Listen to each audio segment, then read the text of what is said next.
News ये आ रही है कि टीम इंडिया के इंग्लैंड टूर में जो 4 डिफरेंट स्लॉट्स हैं जो कि इस वक्त एम्प्टी नजर आती हैं, उन पर इंडिया किन किन प्लेयर्स को ट्राई करने जा रहा है, इसकी डिटेल्स मैं आपसे शेयर करने वाला हूं।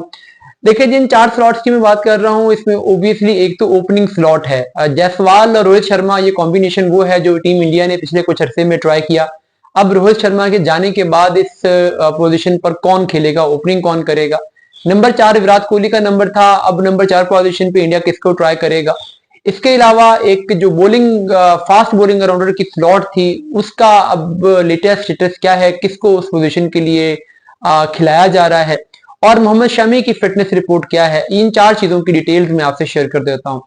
जो पहली चीज है ओपनिंग कॉम्बिनेशन की, तो अब चूंकि रोहित शर्मा अवेलेबल नहीं है, तो जायसवाल के साथ जो सेकंड ओपनिंग स्लॉट है वो भी एम्प्टी है, और जो एक रिजर्व ओपनर इंडिया ने लेके जाना है उसके लिए भी इंडिया ने सिलेक्शन करनी है। अभी खबरें ये आ रही हैं कि जो फर्स्ट चॉइस ओपनिंग कॉम्बिनेशन होगा उसमें जायसवाल के साथ साई सुदर्शन को ट्राई किया जाएगा, क्योंकि टेक्निकली वो बहुत सॉलिड बैट्समैन है। इंग्लैंड की कंडीशंस में जहां पे गेम स्विंग होता है, सीम होता है, सुदर्शन जैसा प्लेयर ही चाहिए है जो कि उन टफ सिचुएशन को, उन टफ कंडीशंस को, स्विंग कंडीशंस को हैंडल कर सके। साथ में तीसरा ओपनर अभिमन्यु ईश्वरन होंगे। ईश्वरन को ऑस्ट्रेलिया में भी रिजाया गया था, चांसेस नहीं मिले थे, अभी वो बैकअप ओपनर होंगे। अगर कोई अनफॉर्चुनेट चीज होती है किसी ओपनर के साथ, तो फिर ईश्वरन को चांस मिलेगा। शुभमन गिल खुद नंबर 3 पे खेलना चाहते हैं, वो नंबर 3 पे खेल रहे हैं। नंबर 3 उनके लिए अब एक सेटल्ड नंबर बन गया है, उनकी यही ख्वाहिश है कि वो नंबर 3 पे खेले। नंबर 4 जो कि विराट कोहली का था, क्योंकि अब उन्होंने रिटायरमेंट ले ली है, तो नंबर 4 की पोजीशन खाली हुई है, और ये बहुत इंपॉर्टेंट नंबर है। ये वो नंबर है जिसपे सचिन तेंदुलकर बैटिंग करते रहे हैं, ये वो नंबर है जिसपे विराट कोहली बैटिंग करते रहे हैं, ये वो नंबर है जिसमें एक टाइम पे राहुल द्रविड़ बैटिंग करते रहे हैं। तो सचिन तेंदुलकर को, राहुल द्रविड़ को और विराट कोहली को रिप्लेस करना कोई आसान चीज नहीं है। इसके लिए एक बड़ा सॉलिड बैट्समैन चाहिए है, और इस वक्त टीम इंडिया में अगर कोई बैट्समैन ऐसा है जो इस नंबर को फुलफिल कर सकता है, तो वो केएल है।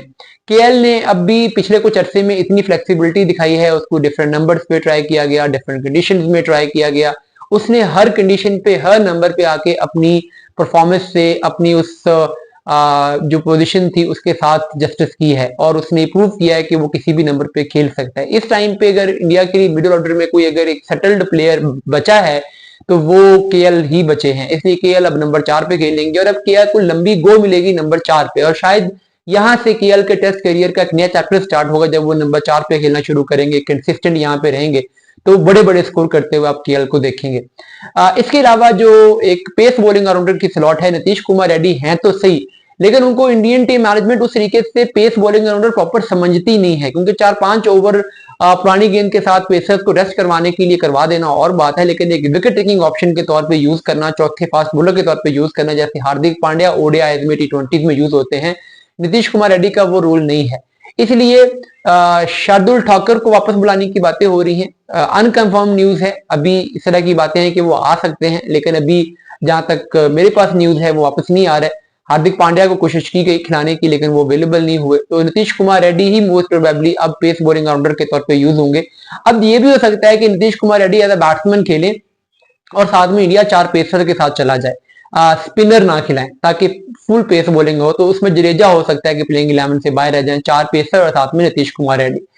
इसके अलावा जो चौथी और सबसे इंपॉर्टेंट चीज मोहम्मद शमी की फिटनेस पे है। मोहम्मद शमी जाहिर है अगर फिट हूं, फॉर्म में हूं, तो वो इंडिया के सेकंड बेस्ट पेसर हैं जसप्रीत बुमराह के बाद, लेकिन जो रिसेंट टाइम में उनकी फिटनेस रिपोर्ट आ रही है वो कोई ज्यादा अच्छी नहीं है, उस पर बहुत सारे क्वेश्चन मार्क हैं।